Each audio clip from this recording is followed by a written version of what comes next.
Hi friend, আমি স্বরূপ smart garden Nadia চ্যানেলের পক্ষ থেকে সবাইকে আমার ভালোবাসা সালাম জানিয়ে শুরু করছি আজকে একটা নতুন ভিডিও। তো অবাক হওয়ার কিছু নেই, শশা সেই জমিটা আমি এর আগে অনেকবার আপনাদের দেখিয়েছি, মানে পেয়ারার ভিডিও এইসব করতে গিয়ে অনেক সময় তুলনা করেও দেখিয়েছি। তো সব সময় যখন তুলনা করে দেখিয়েছি, তো আজ একটুখানি দেখাই বাগানটার কি পরিস্থিতি আছে। তো একটা কথা হচ্ছে যে আধুনিক চাষের সঙ্গে আমাদেরকে চলতে হবে, এটাও যেমন ঠিক, তেমনই পুরনো চাষকেও ফেলে দিলে চলবে না। কেন চলবে না? এই কারণে, আর এটাও মাথায় রাখতে হবে যে এবার আমি পয়সা পেলাম না, সামনের বছর করব না, এটাও কিন্তু ভাবলে হবে না। আর একটা কথা, এবার প্রচুর পয়সা পেলাম, সামনের বছর আরও পাবো, এটা ভাবলেও হবে না। আমার ভিডিও আপনারা দেখছেন, তার জন্য সবাইকে একবার আমি স্যালুট জানাই। এই অধমের তো দেওয়ার মতো কিছু নাই, জাস্ট, আর তাও আপনারা দেখছেন, খুব ভালো লাগছে। আমাকে এইভাবে সাপোর্ট করুন, চ্যানেলটা সাবস্ক্রাইব করুন। আজকে মেঘলা ওয়েদার, আজকে কাজে বেরোয়নি, তা কী আপডেট দেবো বলেন? আপনাদের কি দেখাবো? আর নিজে যেটা করি সেটাই দেখাই। লোকে জমি মানে নার্সারিতে গেলে সে তো ভাট বকবে, সেই ভাট বাস কাকা যেমন আছে ফোনপে পাওয়াটা আপনারা তো অনেকে দেখেন, ওরকম যার জমিতেই যাব সে বলবে গোল্ডেন 8-এ 4 লাখ টাকা। তা সেসব দেখাতে আমার ইচ্ছা করে না। একটু শশা নিয়ে আলোচনা করি আজকে, খুব ভালো লাগবে। ভিডিওটা শেষ পর্যন্ত দেখুন, আর নতুন হলে সাবস্ক্রাইব করুন। তো ফ্রেন্ড, এবার বিস্তারিত আলোচনায় আসি। আমার প্রত্যেকটা ভিডিওতে আমি সবসময় বলি যে কৃষকের পক্ষে কখনো সম্ভব না সেটা হিসাব রাখা, কত লাভ কত লস।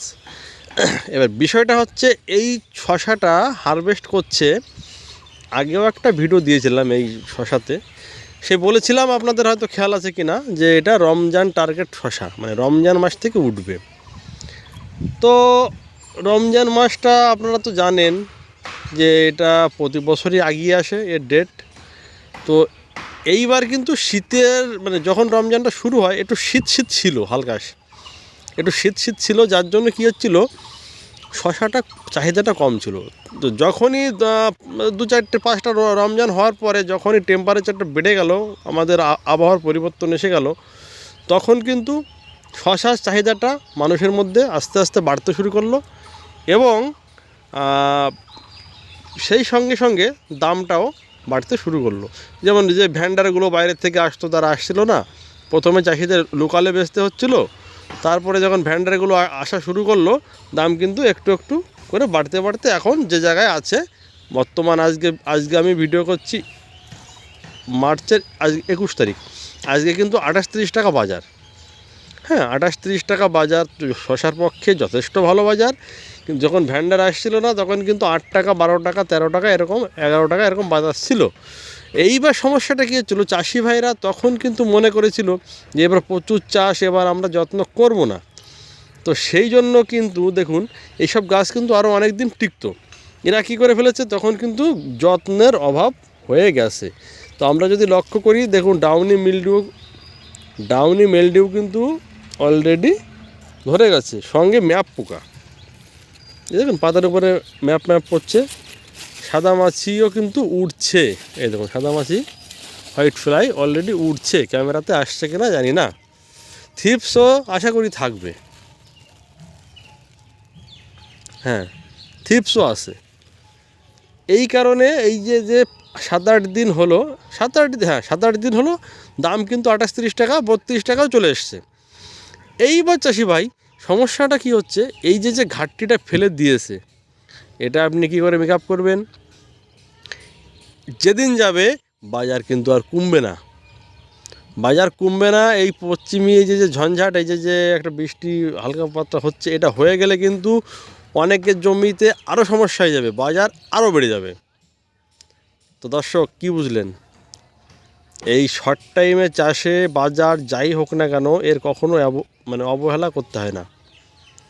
আর আমি কয়েকটা জিনিস বলে দিচ্ছি, যদি কেউ আমার ভিডিও দেখছেন, সে হয়তো শশা চাষ করেছেন, হ্যাঁ, তার আগে একটু বলে নিই, চিংড়ি মাছ দিয়ে এঁচোড় খেতে গেলেও কিন্তু শশার প্রয়োজন, মাথায় রাখতে হবে। শশার চাষ কিন্তু প্রচুর হচ্ছে, প্রচুর। তারপরেও 30 টাকা কেন? প্রথমে যে বাজারটা কম ছিল সেটা কিন্তু ওয়েদারের জন্যে, মানে ঠান্ডার জন্য শশাটা খাচ্ছিল না। এইবার চলে আসেন এঁচোড়ের গল্পে। এঁচোড় কিন্তু সেটা হবে না। এই জায়গাটাই আমি চাষিদের এইটাই বুঝাই যে এঁচোড় চাষ প্রচুর হচ্ছে, এঁচোড় কিন্তু আমাদের রেগুলার লাগে না। শশা কিন্তু আমাদের প্রসাদেও লাগে, শশা কিন্তু ঝালমুড়ি মাখা খেতেও লাগে, আমার খাবারের সঙ্গে যদি এঁচোড় চিংড়ি খান তাও শশা লাগে। তো শশা প্রচুর চাষ, শশা বিক্রি হচ্ছে মানে এই না যে আপনার এঁচোড়ও বিক্রি হবে। ডাউনি মিল্ডিউর জন্য এখন আর কিছু করার নেই।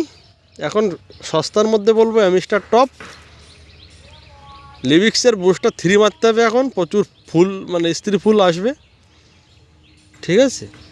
মাঝে মধ্যে অ্যারিজের মোমিন, আবার তার কদিন পরে আবার সিনজেন্টার এসাবিয়ন, মানে টনিক আপনাকে আর অনুখাদ্য আপনাকে চালিয়ে যেতে হবে, ঠিক আছে।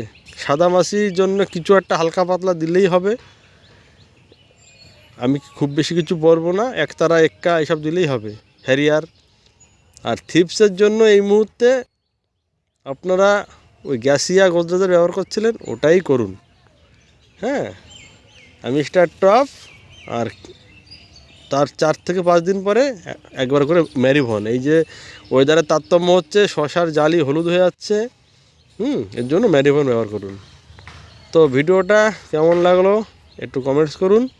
ভালো থাকবেন সবাই, নমস্কার।